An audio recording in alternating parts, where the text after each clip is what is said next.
so we're going to be talking about both of the books. Autumn Light reads as a kind of sequel to your 1991 book, The Lady and the Monk, which was it described your initial love affair with Japan and your love affair with your future wife, your then future wife, Hiroko, who features in this book. And Autumn Light focuses on sort of the, not the end, but the autumn of this relationship with Japan and with your wife, and it has to do with a lot of death and people dying and loss. And it comes out in the same year as Beginner's Guide. So before we begin and kind of delve into Autumn Light and both of them, tell us how you happen to come out with two books in 1 year. I'd love to, and just before I answer, thank you all so much for coming. I can't believe you're giving up this brilliant Sunday afternoon in Los Angeles to come and share it with us. I can only imagine you're either here hoping to hear Ye Iyer, the great jazz pianist, or maybe Salman Rushdie, and you're here under a misapprehension. But it was a crazy thing to write two books on the same topic, absolutely contradictory at the same time, for the same publisher to come out in the same season. But it was partly because I'm keenly aware any thought or feeling I have right now, I probably won't have at 7 o'clock this evening, and I may have again at 2 in the morning, and I won't have at 2 in the afternoon. And also because I think if you really care a lot about a person or a subject or a place, inevitably you have very conflicting feelings about it. And the heart says one thing and the head says another. And I have this Indian mind, which means it's kind of like a Bollywood stage set in overdrive, singing, dancing, somersaulting, all kinds of things in overbright colors. So I thought I'd write one book in which I keep all my ideas and prejudices out, which is the Autumn Light book. And the idea, though, is just a Japanese neighborhood presenting itself to you unmediated. And then I would get all my outtakes out in the second book, and it's almost like a foreigner talking back to Japan. And so this book is really about the many human ways in which Japan is no different from Los Angeles or India or Toronto. And second book is about all the many ways Japan is its own planet and doesn't correspond to anywhere else, which is really what keeps me there, because I can't take anything for granted. Endlessly fascinating and strange place. More like another planet than any country I know. So it allowed me to get out two different parts of myself, I guess. So you were writing them simultaneously and sort of the outtakes, because this one reads almost like a book of aphorisms. It is. It's exactly. very, very short Yes. pieces that are sort of stitched together with a few longer ones thrown in as well. But it was kind of what didn't work in this book went into this book. Bit, the writer's dirty secret, which is that everything you can't squeeze unnaturally into one book, you make sure Very to handy to recycle have and it, turn to yeah. advantage. And I told myself, well, that will make it easier for the reader because it speaks to two different parts of her, but really it made it easier for the writer. Yeah. And the other embarrassing thing is they're both very small books, and it took me 16 years because I was processing literally 32 years of emotions and experiences and encounters in Japan. And true to Japanese aesthetic, I was trying to keep as much out as possible. So that's one reason why this book is not many words per sense. I mean, it's mostly blank space.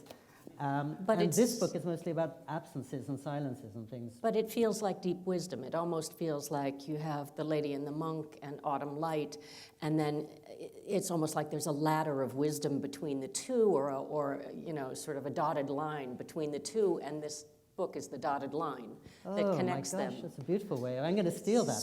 That's how it feels. Thank you. In structure as well. So, thank you. I love the way this book feels and sounds, and I thought it would be very nice for everyone if we started with you reading just a passage from the beginning, as we discussed. And yes, tell us a little bit about this. This is the very beginning of Autumn Light. Yes, this is the third page of the book. I've never read aloud from this before, so I don't really know what's awaiting me. And it's a description of what I do as soon as I return to my tiny rented two-room apartment in suburban Nara, and what I hope to be doing 20 days from today when I return again, which is, well, you'll hear. Around me, the thin, straight, silent streets are empty. Most of the homes in our neighborhood, Deer Slope, are Western-style, two-story family dwellings with tiny gardens out in front the spotless lanes that run between them so narrow they lack even sidewalks. You can walk down any street here as if it were your own. Under a child's basketball net, a silver Mercedes dozes. Across the way, a midnight blue Audi sits beside a chirpy sign advertising English lessons. I hurry past the only house that takes up a full block, the place's gargoyles and silver cornices, its ornamental garden just visible behind the kindly old lady who sometimes pulls back the gate, marking it out as the haunt of a gangster. In the mini park on the next block, I see a cartoon dog on a billboard, smiling with relief as he scoops up his own poop. When I arrive at the edge of the settlement, 7 or 8 minutes later, I can look across a valley of grey tiled houses, a 9-family village, to the outline of hills far beyond. Down the secret flight of stairs and through the middle of a mini forest, I hurry to emerge in another century. A rambling 2-story wooden house overlooks a persimmon tree and fields. The vegetable garden that Mr. Makihara from the Ping Pong Club tends in his autumn years is sprouting white radishes and lettuce. A giant emerald rice paddy in front of the pond looks like a vivid green hairbrush, overturned, bristles out. The lane is so slim, I'd have to press myself against a wall if a car came past. The speed limit here, a sign announces, is barely 12 miles per hour. I head up a steep slope and come to a stone torii gate only a couple of feet taller than I am, slips of white paper fluttering from its top. Our closest place of worship, our modern neighborhood is cleansed of all shrines and temples, is named after Susanoo, the bad boy god of waves and storms who was banished for smashing a hole in the hall of heaven belonging to his sister, the sun goddess. I've never been a great one for belief or for trying to put words to what's beyond us. 10 years in English boarding school was a lifelong training in skepticism, or at least in keeping to yourself anything you held sacred. Every time I returned to my parents' yellow house on a hill in 60s California, the earnest, open faces of their students betrayed the poignancy of a longing for certainties. Yet, whenever I'm in the Deer Slope post office, I thank the kindly woman who seeks out gorgeous stamps to affix to every postcard so that someone unknown to her in a distant land can enjoy a piece of Japan. I often tell the cheerful headscarfed woman in the Deer's Kitchen Bakery how tasty her hard bread is. So it doesn't seem amiss to pay respect to the local spirits who, my wife Hiroko assures me, are the ones who ensure our health and long life. Thank you so much. You can see how beautiful it is, and there's a lot of foreshadowing in that section as well of the ping pong club and the postal mistress and your wife, of course, and the spirits, of course. Now, this is interesting because some of your readers online have hazarded a guess that this was written in the form of Ye Tzu, which is a literary genre that, according to what they tell me, I'm no expert in this, consists of a loosely connected personal essays and fragmented ideas that respond to the author's surroundings, which very much seems like what you were doing here, but you were telling me that it was actually based on a different literary form? Yeah, I think my readers are much more learned than I am because I barely know what that form is. But all the time I was writing it, I had very explicitly in my mind the movies of Ozu. Many of you know them from the 1950s, Tokyo Story and Late Spring. One of the things about Ozu movies is nothing's happening, so it seems. There's a father who just says, "Oh, really?" And there's a neighbor who knocks in and says, "Good morning." And there's a train that rushes past. And that's it for 2.5 hours. But as with this book. But as the film develops, I'm good at selling books. This is a book about nothing happening and going nowhere. But as the movie develops, or the book develops, you realize that the father saying, "Is that so?" shows that he hasn't registered that his daughter is giving up her life to protect him instead of making a life of her own.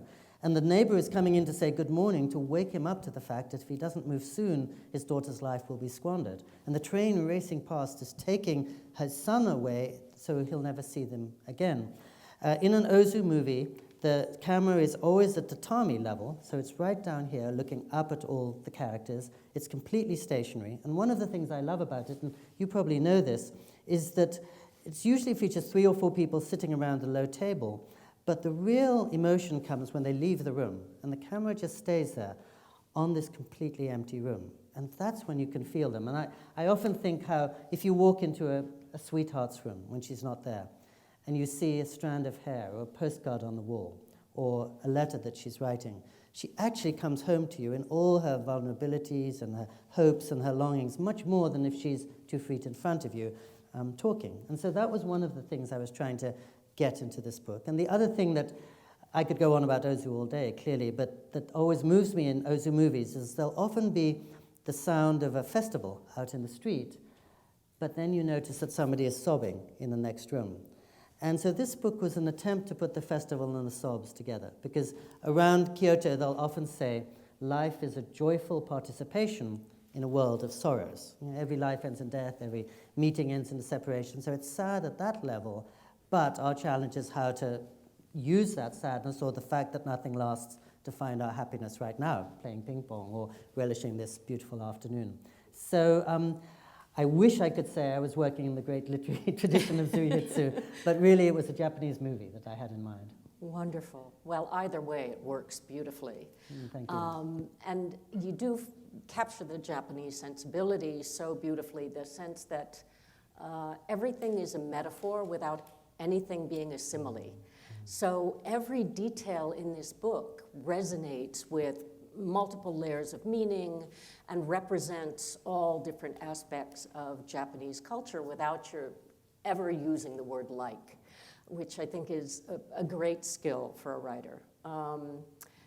And also, I think perhaps, maybe with a nod toward your Western readers, you maybe have layered in more story than the typical Ozu movie, because we need that. And as a Western reader, I certainly instinctively look for the story. So I thought we would start the conversation about this book with the story. And the first thing that happens in this book is you get a phone call, basically, that your father-in-law is dying back in Japan, and you are in Florida? Yes. As I believe. And so his death then brings you back to Japan and to your wife, Hiroko, and her struggle to honor her parents and the ghosts and spirits that she very much believes in, which when you were talking about absence, I thought, you know, how vivid and palpable and present all these people are who have died in this book. We don't know them, and yet we feel them. We don't know very many of the details of their lives, although we learned quite a few about your father-in-law. But that tension is there between her belief in the spirit world and her very vivid modernity, too. And as I said, everything is a metaphor, and so it feels very much like she is a metaphor for Japan, even though she is actually your wife, so she's very much a real person. But and then throughout it, in a very strong motif, is the absence, the haunting mystery of your brother-in-law, Masahiro. Yes. Who was educated in America and Switzerland and became a Jungian expert in Switzerland, and then came back to Japan and rejected the family 23 years ago when your wife divorced her first husband.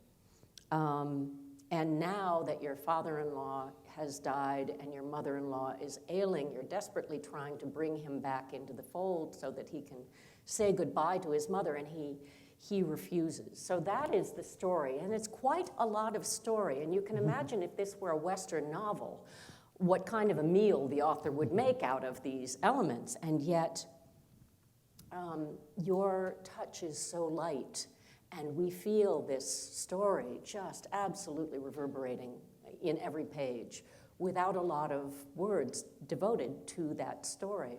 And it's beautiful.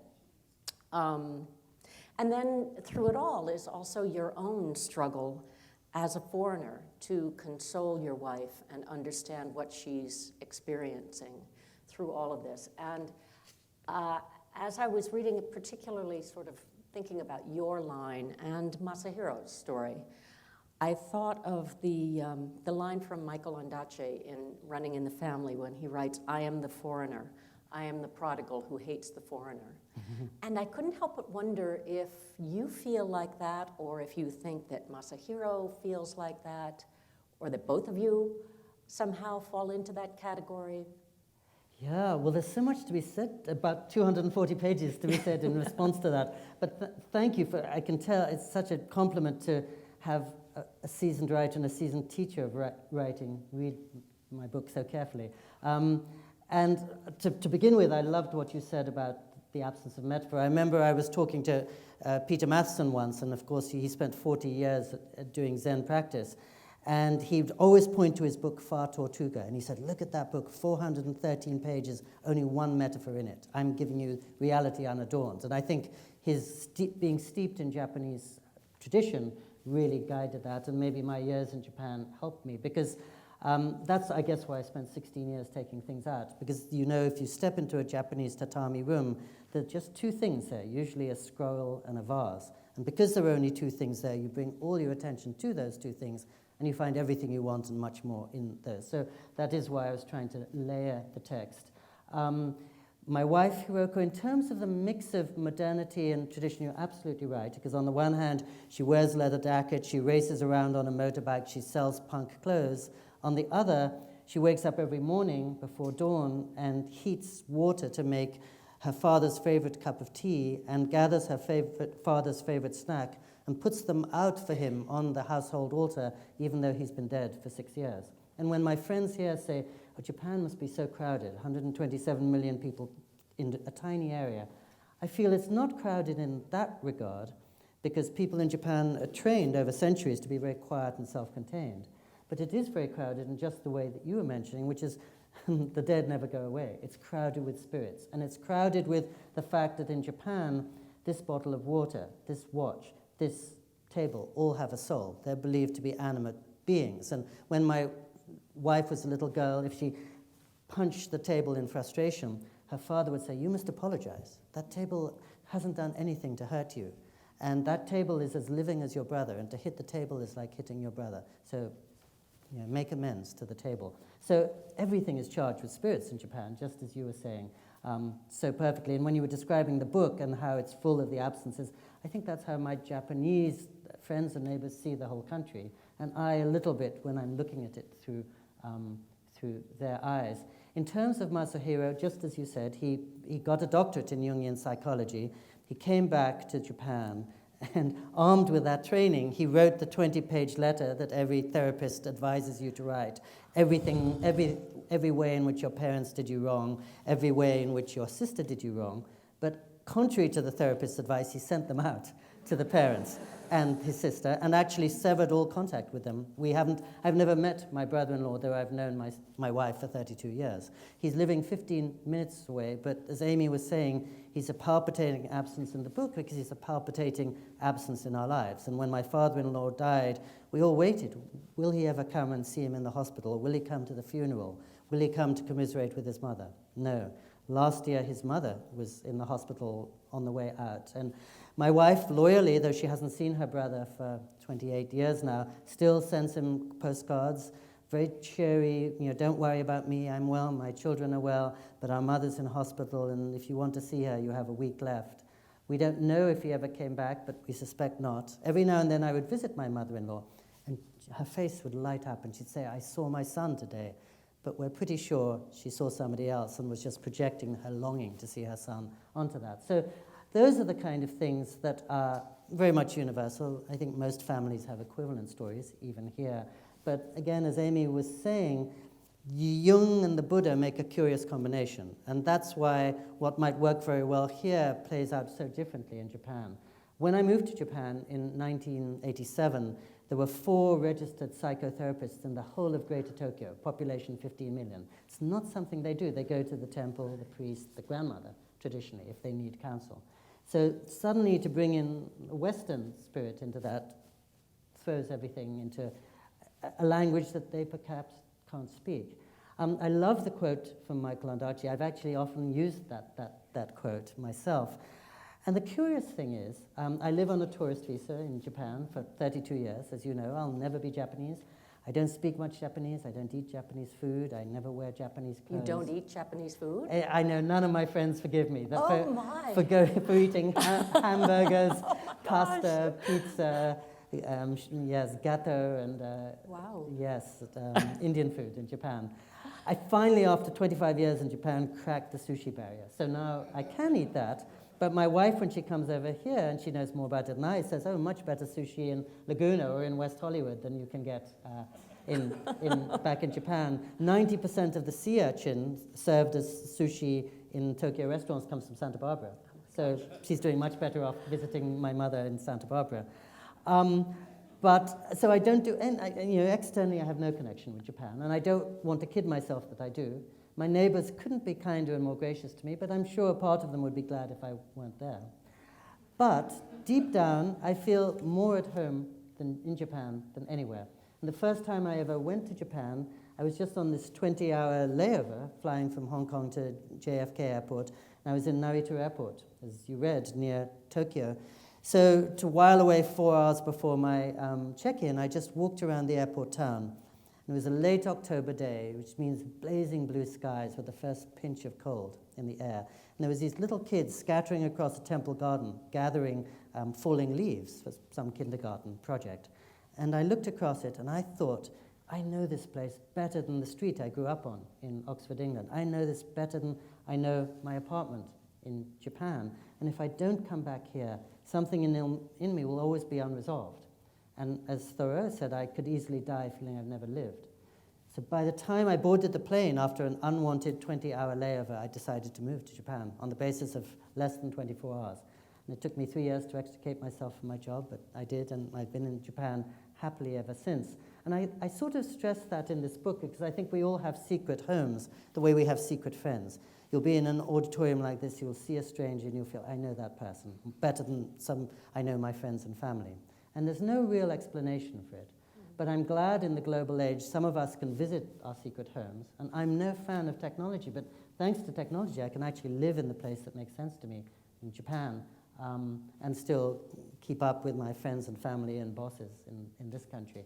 So I may feel more at home in Japan than my brother-in-law, whom I call Masahiro in this book. And I was just telling Aimee backstage, I wish my wife were here, because she's much more spirited and colorful than I am. But she would also say that I'm the Japanese person in the household. I'm kind of uptight, and everything has to be exactly on schedule, and I've never been spontaneous in my life. And she's the Indian. She's 100% Japanese, but she's brightly colored and gregarious. There's always a sparkle in her eye, and she feels very at home in India, where I'm a complete foreigner, and I feel at home in Japan. And I think you have parts of yourself in different places. You know a little bit how this feeling is, that home actually has nothing to do with what passport you carry or even where you were brought up. Right. It's the The Chinese call it the home of the heart.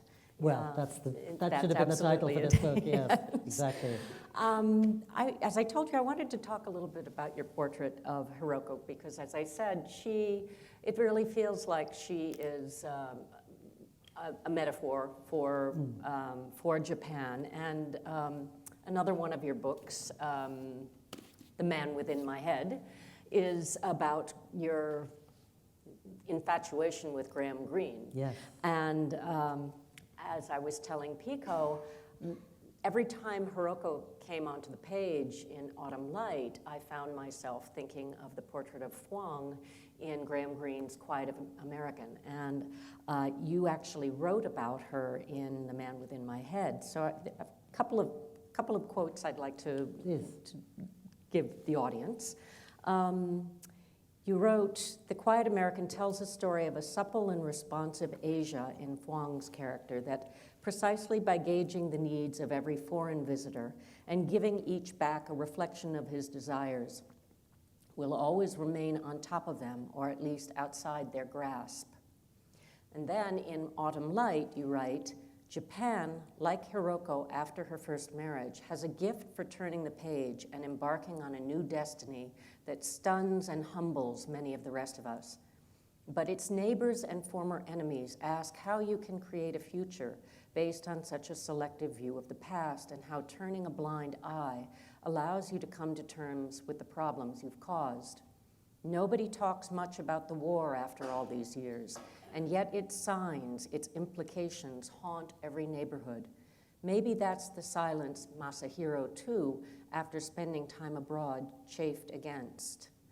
And then in a beginner's guide to Japan, you write, by making individual figures indistinct, it's the secret of many a Kazuo Ishiguro novel, as of Oscar Wilde fairy tales, one turns a he or she into a we. And I wondered if your portrait of Hiroko was influenced by Graham Greene and intended to embody Japan while keeping her indistinct, but also part of your personal we. You're joining the dots so wonderfully. No one's made that connection, but I'm sure you're onto something, because I read The Quiet American every year. It's my kind of secular scripture. I sometimes ask friends, which is the book you carry on in your carry-on that you always want next to you, and that's my equivalent. So having read it so much, I'm sure aspects of his vision get into me. And also, it's interesting to make the parallel between Vietnam and Japan, because I was just with my wife, Hiroko, in Berlin about 2 weeks ago, and she was really feeling oppressed by all the memorials everywhere, and the fact that Berlin today is almost a monument to guilt and suffering and all the pain that has taken place there. And she said, well, in Japan, we believe in looking to the future. We can't change what's happened. We can change tomorrow. And so Japan famously has treated the war in an opposite way from Germany, and people would argue the virtue of both ways of doing it. But it reminds one very much of how if you go to Vietnam now, and you mention the American war, they barely remember it. Partly because they're very pragmatic and they're rebuilding their culture, partly because they also, like Japan, have a long sense of history, and they've had 1,000 years of being menaced by China, and they've only had 8 years of interaction with the US, so the Americans are lasting on their war. But it's humbling to go to these places where, whether it's forgiveness or practicality, they are ready to put the past very quickly behind them. I wasn't trying to make Hiroko a metaphor. I was trying to actually bring her forth in all her full-bodied glory. But she does, especially in my first book, which you mentioned, The Lady and the Monk, I was there seeing her as a representative. Well, when I first arrived in Japan, she was my Japan. So I projected onto her wisdom, antiquity, delicacy, all the things I was looking for in Japan. But she was also a representative of womankind in Japan, which has every reason to escape Japan. I love Japan, and I went there to learn as much as I could from it. But I think its treatment of women is 100 years behind almost anywhere else. And I have a Japanese stepdaughter and a Japanese stepson. And archetypally, as soon as my son graduated from university, he joined Japan Airlines, settled down, married a woman, he has a daughter, leading a very conventional life. As soon as my daughter graduated, a year later, she moved to Spain, settled in with her Spanish boyfriend, mastered English while she was there, while also speaking fluent Spanish, and did everything she could to escape Japan. And that's because women are still really relegated to the margins of Japanese society, which is one reason I think they feel an affinity with and make connections with foreigners. So some of the lucky among us profit from that because they marry foreigners like me. They're so desperate to escape Japan. Whereas men are so well treated by the system that they're entrenched within it, and I think quite threatened by foreigners. So in this book, I think Hiroko speaks more for my sense that Japan today is a little bit like an old man in a Planet Hollywood t-shirt. In other words, as I was describing my wife, very cool, up to date with the latest fashions, knowing everything about Green Day's last record, but deep down, taking her day off to go to the cemetery to talk to her long-departed grandmother, heating up that tea to put out for her dead father, really honoring the spirits, and very impenitently ancient. So as you heard, I live in a very modern suburb that is really based on Chatsworth or Van Nuys. It looks completely like a Californian suburb. But it's a suburb of the city of Nara, which is the capital in the year 710. And at the center of Nara is nothing but the largest municipal park in the whole of Japan, which is filled with temples, shrines, pagodas, sutra houses. and 1,200 wild deer who just roam around untamed and pretty much have been ruling the place for 1,000 years. So again, my image of Japan is this synthetic mock Western suburb on the brink of somewhere deep and very Japanese and rooted in the ancient past. And so I think Hiroko, to some degree, was serving that function in this book. And in the first book, representing the restless Japanese woman, because when I met her, she was caught in a traditional marriage, which was fine, except it wasn't satisfying the best part of her, and that's why she leapt out of that marriage and joined me, inspired by an American woman. And she had a friend from this country who was living in Kyoto and was raising 2 kids by herself, working full-time, and engaged in Zen practice. And so Hiroko thought, well, wait a minute, if an American woman can make her own destiny and live in a foreign country and support her kids alone, why can't I as a Japanese woman? And so she followed her friend's example and did what was unthinkable in 1988, which is get rid of her husband, take off with her 2 kids into the unknown, and decide to craft a new life for herself. So she was very much a metaphor for that side of Japan there. But in this case, for just what you said in your first question about tradition and modernity. And also being the daughter of somebody, my father-in-law, who, as Aimee said, died in the first page of this book. He was 7 years in the Japanese army in Manchuria and 2 years in a prisoner of war camp in Siberia. And one of the many paradoxes of life and any family is that by virtue of being in this unbearable conditions in Siberia, his life was saved because he was from Hiroshima.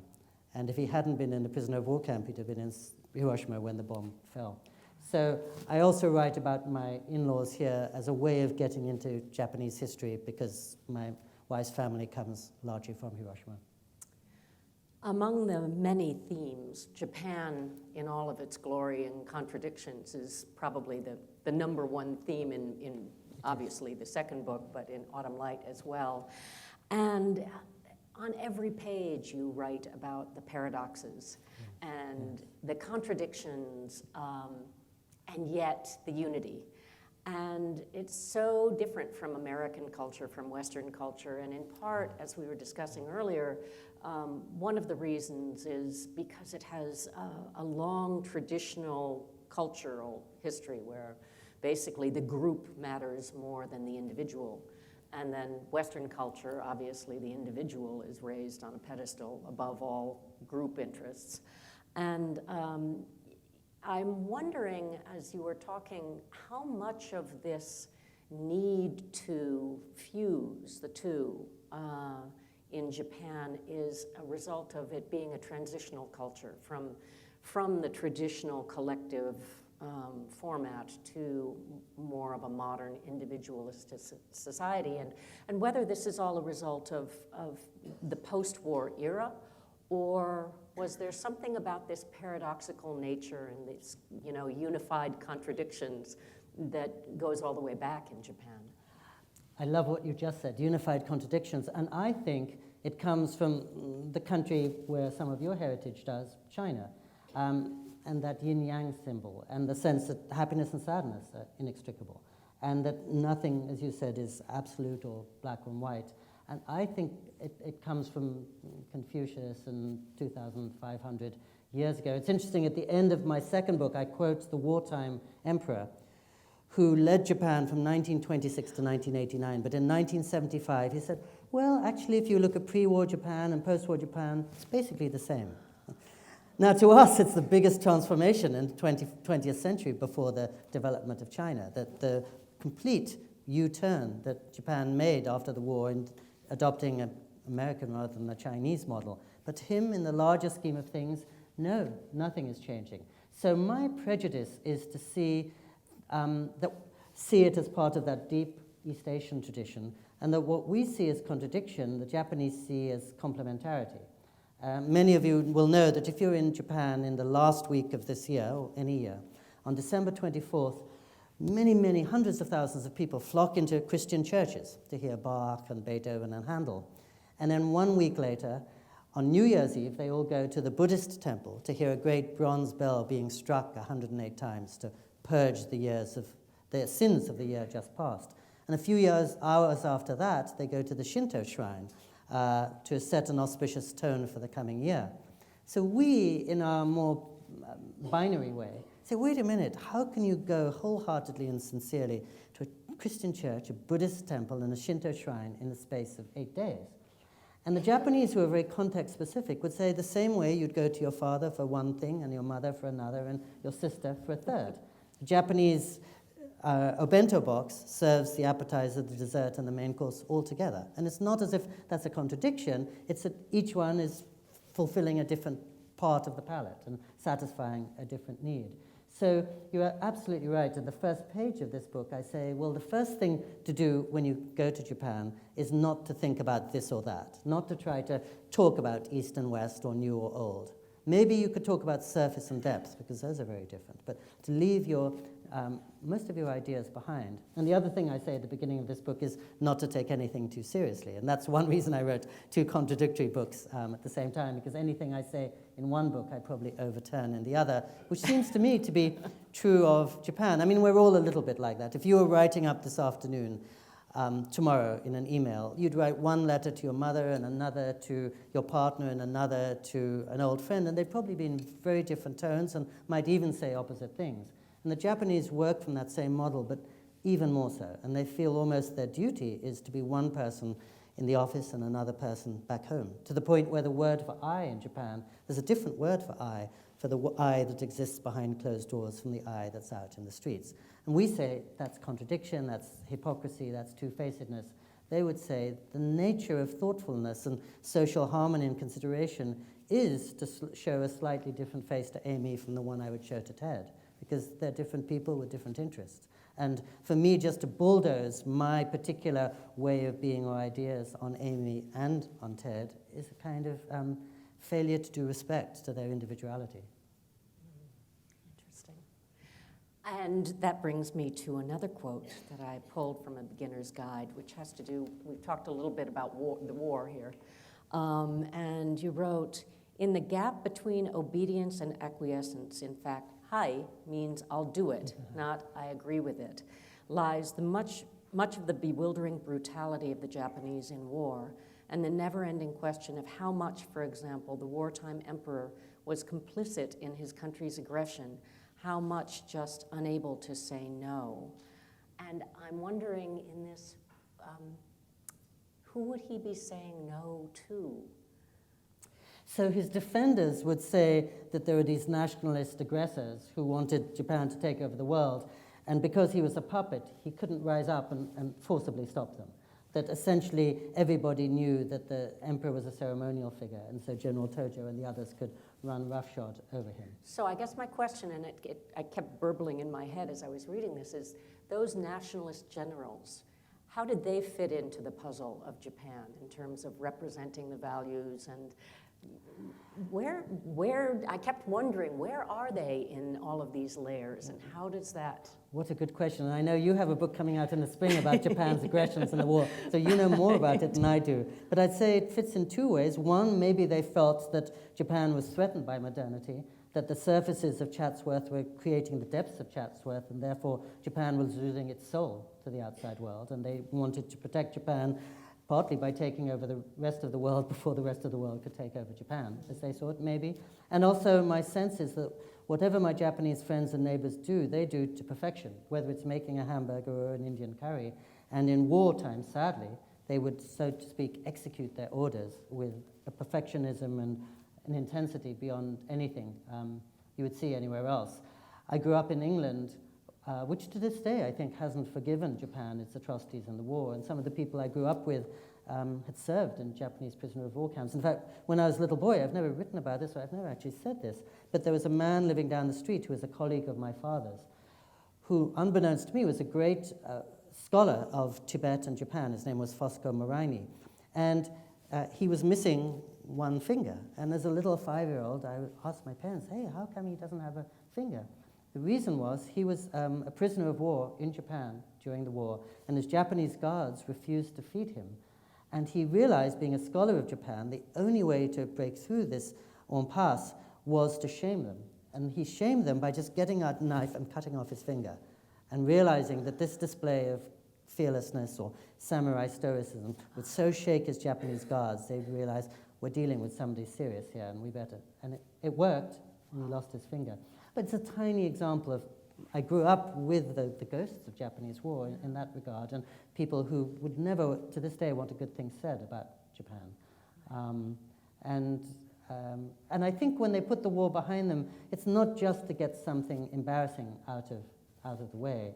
It is genuinely because they're thinking constructively about how to create something in the future and not look at something that they can't. So is there affect. none of the thinking that if you don't face the past, you're destined to repeat it? How does that factor into the equation? Yes, and I think that's exactly where my brother-in-law comes in, because he was probably working from, that's a premise of Western psychology, and he was probably saying you have to look at your dark spots or else they're just going to get bigger or come out in the wrong way. Japan chooses to proceed in a different way from that. And does it still have the sense, I assume that part of that perfection you were talking about is a sense of superiority. They certainly had a sense of superiority over the Chinese in the war. And do they still have that sense of superiority? Or what's become of that? It's a very vexed thing. People will say they have a superiority and an inferiority complex at the same time, speaking of contradictions. Yeah. And they're probably keenly aware that when they do take anything from the West, let's say baseball, they sometimes become even better than the models from which they took it. Look at Ichiro, for example. So, but at the same time, they're very threatened by the West. And what's interesting in this regard now is that all the latest sporting heroes in Japan are hafus. The Rugby World Cup is taking place right now. 16 of the 31 members of the Japanese squad are from Tonga and New Zealand and from other countries, and don't look at all Japanese. The captain of the Japanese team is called Michael Leach. And, of course, anyone who watches the US Open, remember Naomi Osaka, half Haitian, won it last year.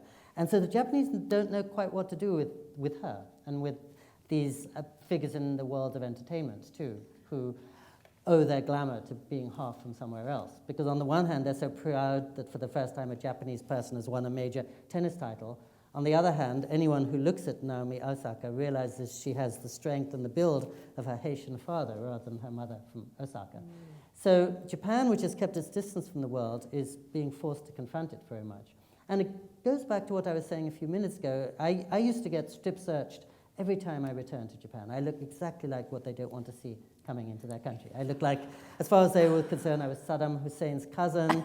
I was an Iranian trying to immigrate illegally. Or worst of all, I was what I am, which is an Indian who travels a lot and has a British and American passport. As soon as I was in the country, they couldn't have been nicer, but they gave me a really hard time, and they assumed I was guilty until proven innocent. And one day I was in a plane flying in from Hong Kong, and there was somebody else of Indian descent there. And I said to him, "Oh, does this happen to you?"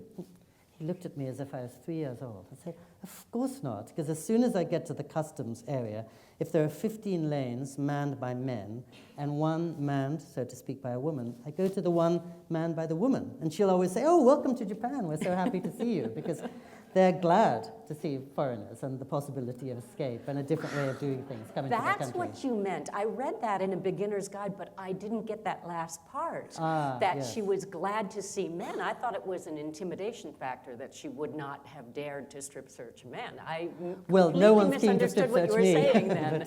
But, yeah, no, the men are actually much more intimidated by foreigners than the women. The women think of us as their spiritual allies, on the margin. Or their exit zone. Yes, precisely, that's right. And a breath of fresh air, perhaps. Yeah, I mean, there's more data in the beginner's guide, and some of the statistics that you put in here are quite shocking about the numbers of women who are getting married, the population decline, the way women are marrying foreigners, like I say, as a, to exit kind of, it seems. And I guess that's a question. Do they then leave the country, or do the foreigners settle in Japan? Which way does it go? There's the perpetual tug of war. Of course, I want to be in Japan, and my wife wants to be in California. But I think often they leave the country, and to some extent, my wife is living outside the country even when we're in Japan, because to all the neighbors, she's living in this freakish situation with a sitcom, sort of living sitcom. So Prime Minister Abe, if he were here, would say that more women have jobs in Japan than in the United States. But what he wouldn't say is that many of them, including single mothers, have to support themselves by prostitution. It's that desperate. And almost all the women who get salaries are getting sub-poverty level salaries. So it's very shocking. To go back to the war just for a second, I think in my second book I talk about, well, I've been saying Japan's the least analytical society that I'm aware of, in a psychological way and also in a liberating Zen way. But also it's the place that's most disengaged from politics. And I think it's a kind of hierarchical democracy. But people feel that they have no power over politics, although they're ostensibly electing their leaders, because their leaders are all these look-alike men in suits who are deciding everything behind closed doors. So it's almost like the board of directors of General Motors or whatever. None of us know who they are, and none of us care because they live in a different zone. But the one thing that my wife and I think many Japanese get really upset about now is the current Prime Minister's wish to reverse Japan's commitment to peace. At the end of the war, it became one of the first nations on the planet to say we are conscientious objectors, to disband its army, and to say we are pledged forever to peace. And now he wants to reverse that. And I think for the Japanese, not just again because they remember the war, but because they see how fruitless it was and is and will be, they're really, really wounded by the thought that he would want to create an army and send their sons and daughters off to fruitless deaths. Now, I'll add one little thing here because we're talking on a fairly serious level, which is half this book about death and aging parents is also about ping pong. Yes, I was going to ask you. I wasn't going to let you get away without talking about that. And I won't talk about it too much because I think my ping pong arch rival may be in the room. But I will say that because it's a book about turning leaves and autumns, it seemed really important to get something of merriment and joy, and the fact that the turning leaves, as I say, makes one grab one's pleasure right now. And that's why there's a lot about ping pong. And the other beauty about ping pong is that, as I've been saying, for so long when I was in Japan, I never had any contact with Japanese men. And they were just the guys in three-piece suits, yawning as they waited at the bus stop at 6 a.m. to go off to their offices, and barking at convenience store clerks. And as I saw it, only supporting their families financially, but never really seeing their wives and children. But in the ping pong club, I meet these same men after they're retired and are finally free of their responsibilities. And they're as irresistible as 6-year-old boys. They jump up and down every time they win a point. They're very enthusiastic grandfathers, not really having a chance to be engaged fathers before. And for me, one of the beauties of playing ping pong was suddenly to see Japanese men in this much more endearing light than I had before. One of the other benefits of playing ping pong is you learn the rare Japanese art of harmony, which means trying really hard with every moment, but never wanting to win. And so we play best of 2 games. So usually nobody wins or loses. And it keeps them in incredible shape. I mean, these are octogenarians and people into their 90s who are ferociously playing for, 3-4 hours a day? Every day, yes. It's they can barely walk up to the table. But get them behind the table, and they're prodigious. I'm lucky to win a point every 3 months. Yeah, they're really... Yeah. Which is good, because it reminds me that autumn has these strengths that spring might envy, that life isn't just about decline. And we're not only getting weaker all the time. And you can hardly come up with a better metaphor for the difference between East and West in the way they play as a group endeavor, where they're constantly switching partners so that you can't get too tied to anyone. I mean, it's really an example of the group over the individual. Exactly. And it's all about the happiness of the greatest number. Yeah. So at the end of an hour and a half of playing, when we keep on switching partners and nobody keeps score really, we keep score of each game, but we don't keep track of who's winning, everyone leaves in an equal state of delight, which is the Japanese ideal, I think. And for me, Japan really functions like a symphony orchestra. So every person knows her part, everyone is playing from the same score, and each person is invisible, but they make, as you said, this beautiful harmony. And I think that's one reason why they're so alarmed when they see people like me come in, because I don't have the score, I can't read music, and by my presence I'm going to disturb the harmony they've spent 1,400 years creating. So I never get upset, and I never used to get upset when they strip search me, because I realized it was the flip side of so many of the things I admire about Japan, this non-confrontational quality, the fact it all works seamlessly, the fact that people instinctively are thinking of others before themselves. And as you say, of the group, they're identifying themselves not in terms of a little business card or resume, but their family, their community, which in wartime was not such a good thing. But in other ways, it frees them from a lot of the static you get elsewhere. Yeah. I'm going to ask one writerly question, Good. which is that these books are packed with practically microscopic and extraordinary detail. And aside from your journalist notebook, do you have any other tricks of the trade? Do you rely on photographs? Do you use music? How do you corral all of these details from your daily life? It's only my writer's notebook entirely. But remember, as I say, I was working with 32 years of notes. I basically transcribe everything that happens to me in my days in Japan. And the beauty of being a foreigner there is every day new things are happening. When I walk to the supermarket, I don't know what's going to await me there. And so I probably have 8,000 pages of notes stacked with, although going back through them must be a trip. was harrowing. So that was another reason it was useful to separate and to focus in on one season in one neighborhood so I could get rid of 90% of the notes. Right. And then I could cull the best of those 90% for the second book. So it was partly just to make it much easier for myself. And the drawback was that I was living in Japan while I was writing these books. So each day I would take out of my closet maybe 15 pages of notes, and I'd carefully organize them and annotate them and take out the bits I wanted to use in my book. And then I would go to the post office, and I'd see 26 pages of new material I had to add about what I'd seen just in my neighborhood. So I was really brilliantly going backwards for year after year, and the more I sifted through material, the more material I was collecting. So I'm giving a very unwriterly answer to your writerly question, which I probably did it in the most labor-intensive, least efficient way. It's nice to have a very distinct focus.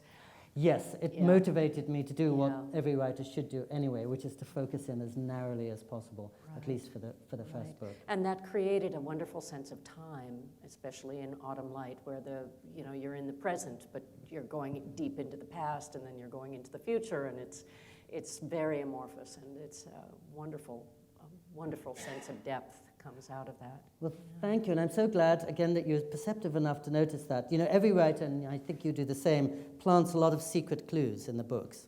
And so my book about autumn is dedicated to Jikan, which actually refers to a specific person whose identity is disclosed in the second book. But I also dedicated it to Jikan because that's the Japanese word for time. And in fact, in my acknowledgements, I begin by thanking time for giving me the space, as it were, to sift through 32 pages of notes. But I think you didn't know that, but you nonetheless intuited that time was a very big presence, so I literally dedicated the book to time. Lovely, lovely. I believe that Ted wants us to do questions from the audience. Time for a few questions. Just a quick reminder, around here, questions typically start with a W or an H, sometimes a D. They are generally short. There is no such thing as a two-part question, and this afternoon only Aimee gets to ask follow-up questions. Who would like to go first? Having been a global nomad or appreciative of your global nomad, on a societal level, Japanese are born Shinto and die Buddhist. I'm curious, given the elderly, the growth of the elderly population in Japan, do you believe either or both have helped society or the government address the so-called elderly problem? And might it relate to aspects that we're facing in this country with a poor healthcare system?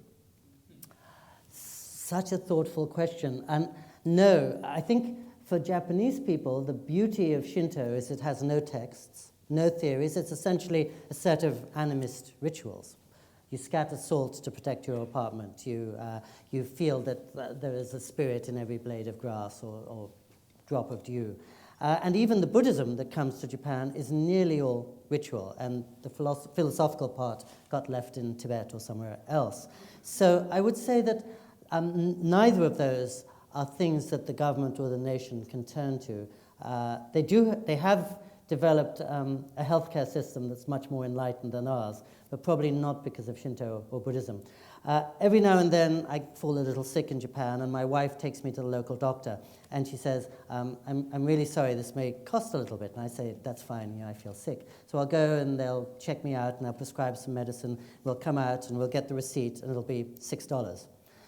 My wife was visiting me in California, and she leant down to stroke a cat, and the cat bit her. She didn't know if she needed a tetanus shot or not because she didn't have the information. So we had to go and get her a shot, $2,400 for a 1-minute engagement. So the healthcare system is much better there, but probably I don't think Shinto or Buddhism have even offered the individuals much guidance or solace. And really, I think I'm amazed when I walk around my neighborhood that the conversations I overhear are almost identical to the ones I would be hearing in Los Angeles. They're all about waiting lists in nursing homes and how people feel really guilty if they send their mother to a nursing home and really frazzled if they don't. And really the human equivalent of climate change. August is visiting in mid-February. People are living longer than people have ever lived before, and for so many years after their minds and memories are coming apart. And I think the Japanese are as much at a loss with that as we are, though luckily their bills are a lot lower. Thank you for such a good question. Hi. You started off by saying that you didn't really learn the language, although you've just said that you overhear conversations and seem to understand them.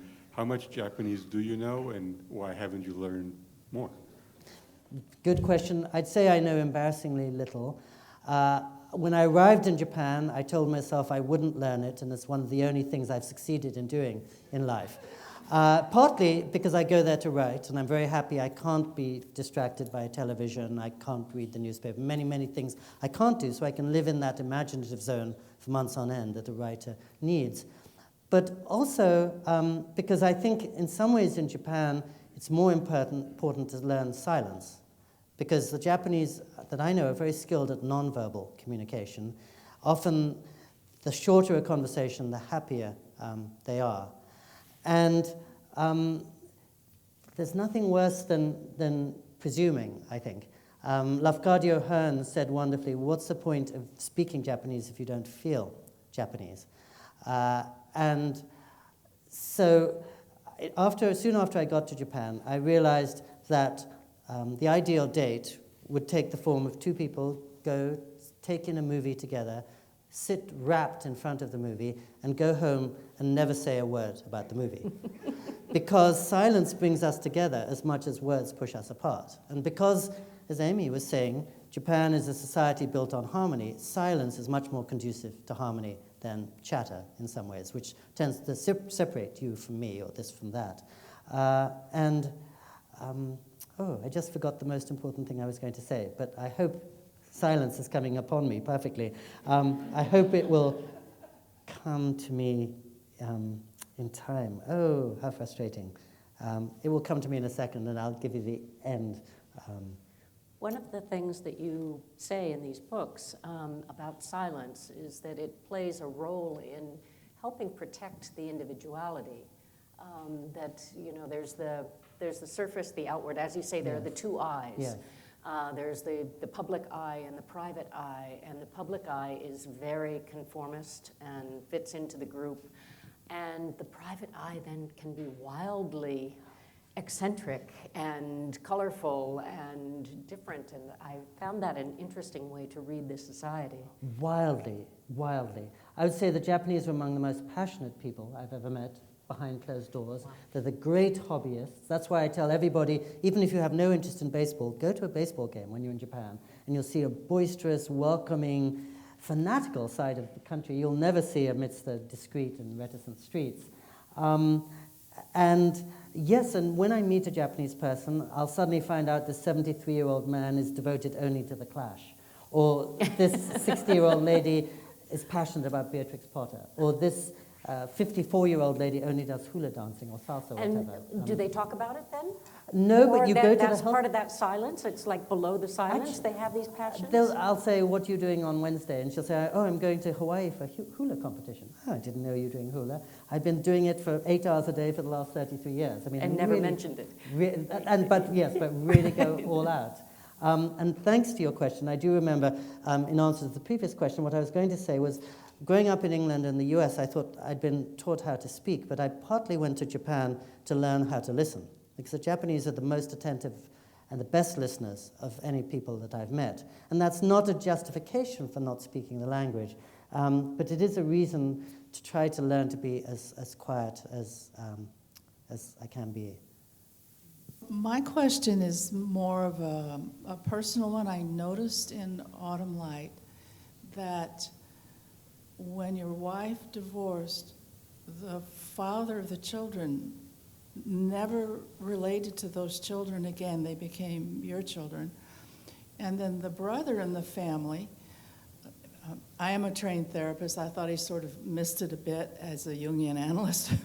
Never spoke to the family again, even when asked to come to talk to his father before he died. And it puzzles me, that complete cutoff from family.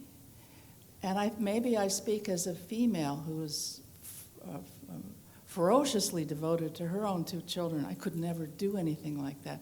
And I just wonder, is that common in the culture? Or if you could comment on that. That's such a good question. It completely puzzles me. And I think you're not speaking as a female, because I think all of us are totally bewildered by that. And it's one of the many ways in which Japan is indecipherable to us. The recent Prime Minister, Koizumi, had a son he'd never even met. I mean, just imagine. I mean, maybe some of our presidents do, but it's not common knowledge if that's the case. So he had a 17-year-old son, and every day when the Prime Minister was on TV, it was reported the son would, look at TV, Dad, Dad, Dad.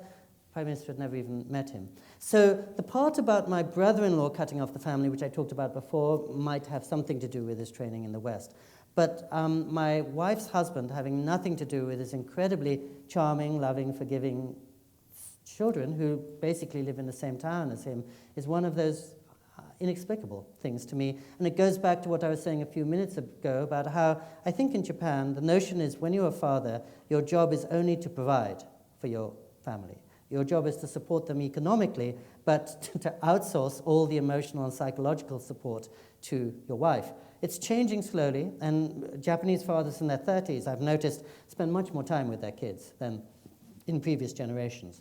But a divorce is always in Japan the woman's fault, and the man usually often will take the kids, and the woman can never see her own children again. But in this instance, as soon the divorce proceedings took an hour, my wife said to me one day, I'm getting a divorce this afternoon, and by 3 p.m, it had happened. I think her ex-husband saw her kids once in the next year, and then, as I say, never again.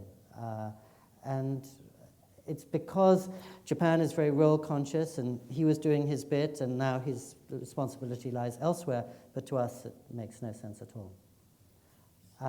And what I think that the one other thing I would say about the language question is, many of you may know, Japan has a completely different language for men and for women. Even the word for I is different depending on whether you're a man or you're a woman. So when I do speak Japanese, I sound not just like a 2-year-old, but like a 2-year-old girl. Everybody falls around laughing. So basically, for all people's benefit, it's better if I don't say a word. We have time for 2 more questions.